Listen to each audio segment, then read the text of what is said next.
Hey everyone, it's August 13th, and that means that if today is your birthday, you share it with Dutch serial killer Willem van Eijk, known as the Beast from Harkstede, who murdered at least 5 victims beginning in 1971. And that is him right up there. And as always, I apologize for the terrible Dutch pronunciation in this video, and if my voice sounds a little shredded, it's because I went to see Rob Zombie last night.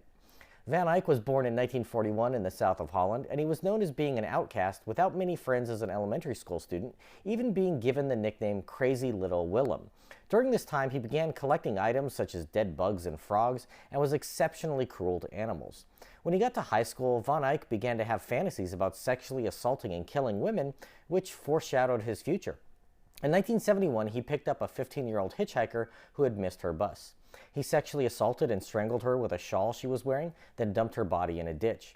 She was due to start a new job that day, leading to police focusing on her new boss as a suspect, allowing Van Eijk to get away with no scrutiny. Then in 1974, another young woman was found dead in a cornfield. She had been stabbed multiple times with her stomach ripped open and her left nipple removed.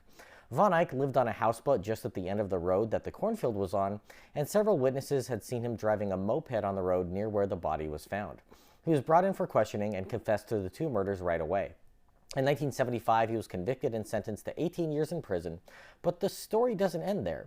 He received psychiatric treatment while in prison with the belief that his severe childhood bullying and brain damage suffered during birth were the cause of the issue. He married a pen pal in 1980 while incarcerated, and in 1990 he was released from custody. Psychiatrists believed that his marriage would help keep him on the straight and narrow.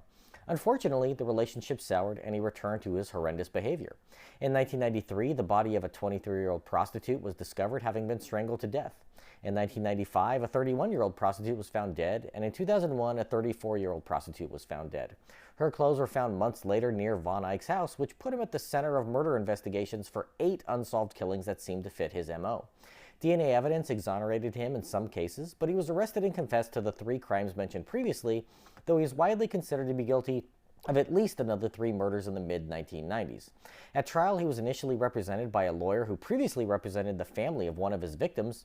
That lawyer dropped him as a client, and Van Eijk was quickly convicted and sentenced to life in prison, where he resided until his death in 2019. If this is your birthday, I hope you have a great day. Leave me a comment so I can wish you a happy birthday. If you know someone whose birthday it is today, send them this video so they can find out all about their birthday twin. And to Willem van Eijk, I say, happy birthday, you bastard.